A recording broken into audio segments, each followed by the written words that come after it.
Әжелер киім тіккенде тастамапты қиықты.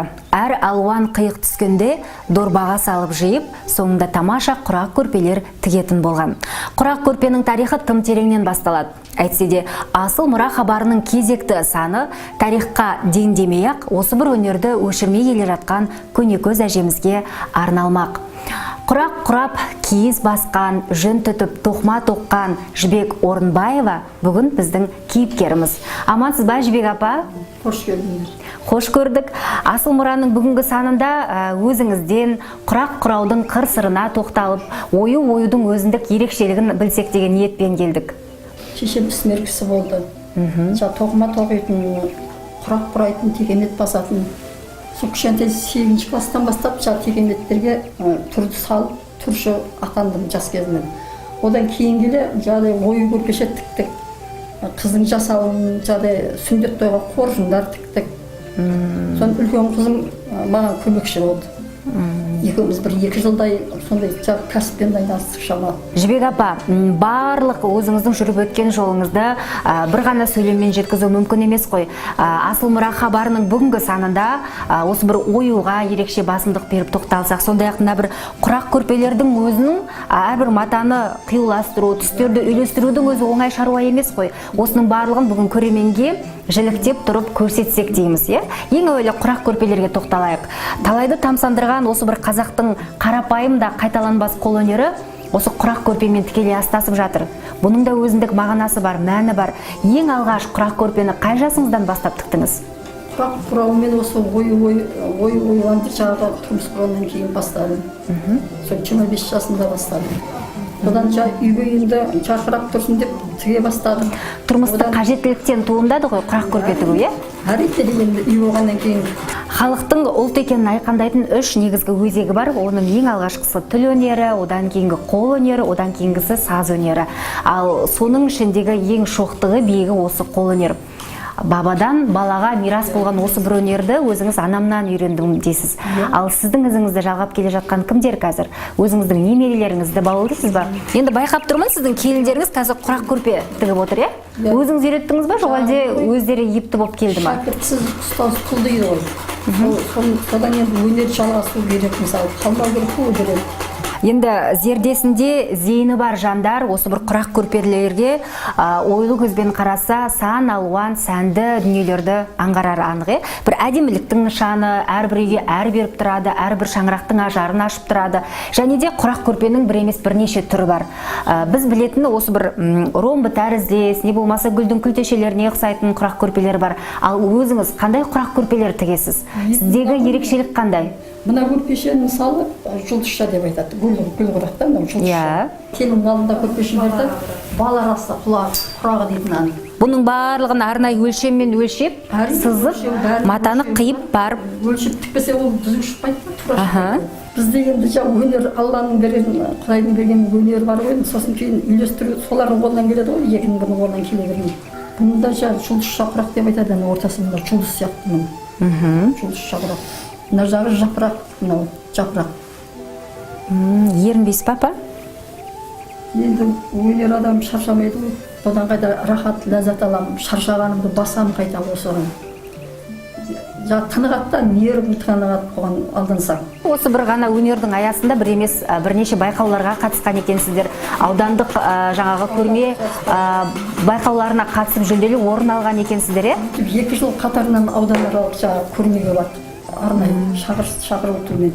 Сөйтіп жүлделі орындар алдық одан. Одан кейін бара алмай қалдым. Өйткені немере болды, немере бақтым. Одан кейінгісіне бара алмай қалдым. Алғашында бала бақтыңыз, одан кейін немере бақтыңыз. Енді қолыңыз босады ма осы өнерге? Енді қазір босады енді мысалы. Енді қазір бірақ енді мен өзім көп отыра алмаймын машинаға, бірақ мына келіндерге үйретіп жатырмын. Қазақтың ісмер, шебер аналары осы құрақ көрпеден, осы құрақ құрауды тек қана көрпеге ғана бастырып қоймайды, одан әдемі кеудешелер, түрлі түсті көйлектер, сондай-ақ бөстектен ойыншыққа дейінгі дүниелерді жасап, қазір жұртты таң қалдырып жатыр. Өзіңіз құрақ көрпешеден басқа тағы не дайындайсыз? Оюды негізі 8-ші класста оқып жүргенде бастадым. Ол кезде бізде текемет басатын көшемізде шешелеріміз басатын. Мен содан көріп ойын түрін салдым да, сосын кейін содан кейін сол көшеде мені шақыратын болды бәрі тұршы болды. Одан кейін енді қазір енді қойылып кетті ғой ол. Ал кейіннен бірақ тұрмысқа шыққаннан кейін сырмақта сырдым. Қарамен ақ ұшымен басып шұқалап әдемілеп сырмақтар сырдым. Мынаны Наурызға арнап тіккенмін, арнайы мынаны. Сол киіз үйдің ішіне тұс киіз дейді мынаның атын. Мынаның оюларын бәрін өзім қолдан қиып, жапсырып, тесма дейді мынаны. Сол тесмамен тіктім.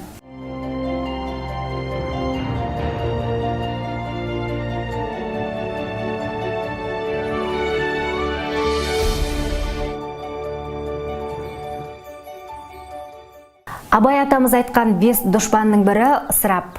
Сол ысырапшылдыққа жол бермейтін қазақтың тамаша өнері осы қол өнері ғой.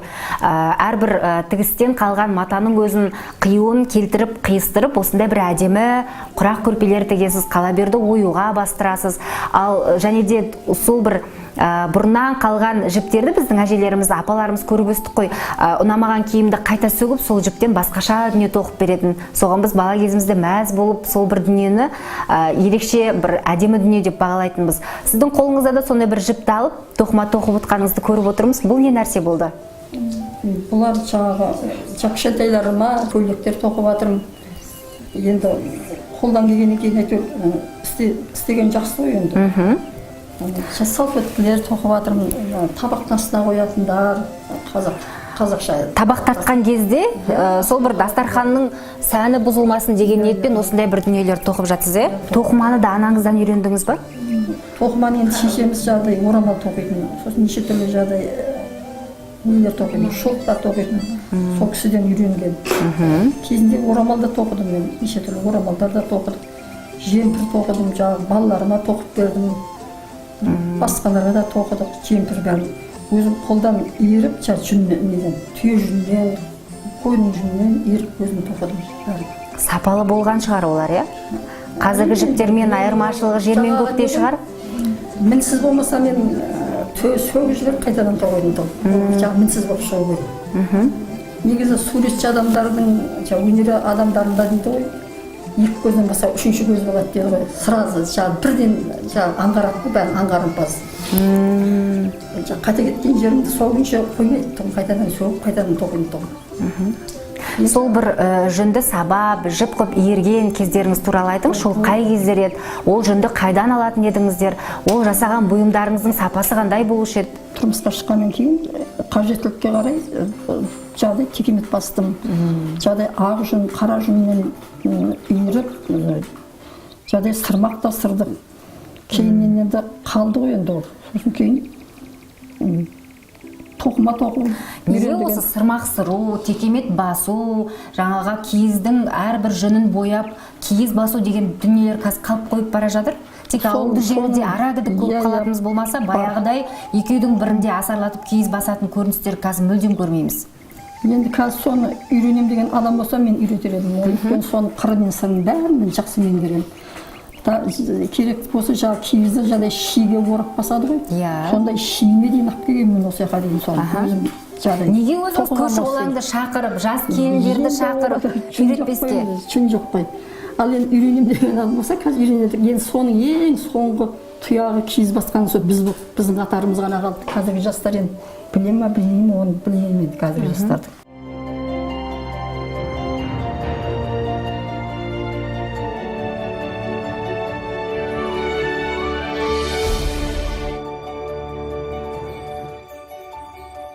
Құрақ құрау болсын, ою бастырып, жаңағы тоқыма тоқу болсын, бұның барлығы адамды ептілікке, үнемділікке, төзімділікке баулайды. Тіпті түстерді ажыратып, бір-бірімен үйлестіретін әйелдің жанын әсемдікке баулайды. Солай емес па? Осы бір түсірілім басталған сәттен қолыңызға осы бір жіпті алып, әдемі бір дүниені бастап жатсыз, Бұл не нәрсе? Көрерменге көрсетіп қояйықшы. Қазір көйлек тоқып жатырмын. Бұдан сол әдемі көйлек шығады. Көрсетіңізші кәні бізге, түсіндіріп өтіңізші. Қалай тоқылады бұл? Мына мойыннан бастап тоқылады, мына мойнымнан.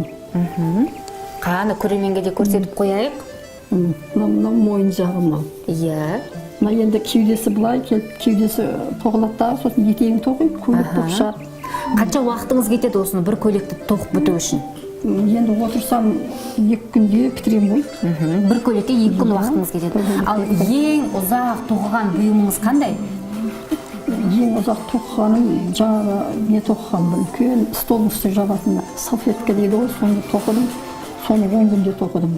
Ұзындығы 1 метр. Ені да. Туған туыстан қолыңыз қалт ете қалған сәтте осы бір қызық та ерекше өнерді тастамайтыныңыз анық. Әйтсе де күніне қанша уақытыңызды бөлесіз? Арнайлап бір уақыт бөліп арнайсыз ба осы қолөнерге? Әрине, енді көзді де демалдыру керек. Мысалы, 1 сағат тоқимын, сосын демаламын. Сосын кейін тағы да тоқимын, әйтеуір 2 сағат уақытын бөлем ғой күнде. Жібек апа, осы бір жүріп өткен жолыңызда бір емес бірнеше өнерді игерген екенсіз, меңгерген екенсіз. Немерелеріңізге, келіндеріңізге, қала берді ұл қыздарыңызды да осы өнерге бауладыңыз, үйреттіңіз соларға. Әйтсе де әттең-ай дейтін кездеріңіз бола ма? Осы бір нәрсені сол кезде үйреніп алмаппын дейтін. Істеген нәрсенің бәрін мен қырымен сырын түгел біліп, өзім үйрендім. Енді сол өнерді жалғастыру керек, енді өнер өлмеу керек қой, жалғасы табылу керек. Сол үшін жаңағы қыздың келіндеріме үйретіп жатырмын. Шәкіртсіз ұстаз тұл дейді ғой. Ұстаздан шәкірт озар деп менен де озып кетер, кім біледі, мүмкін болашақ көрсетеді.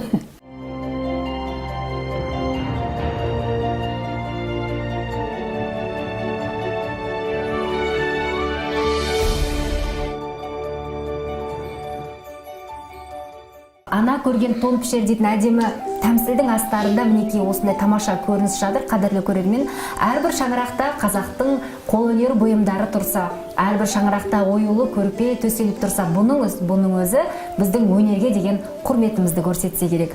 Ал апа, сіз секілді аналарымыз аман жүрсе, қазақтың қолөнері өміршең болады. Рахмет сізге. Шебердің жасаған әрбір бұйымы дара, ал ол баға жетпес асыл мұра.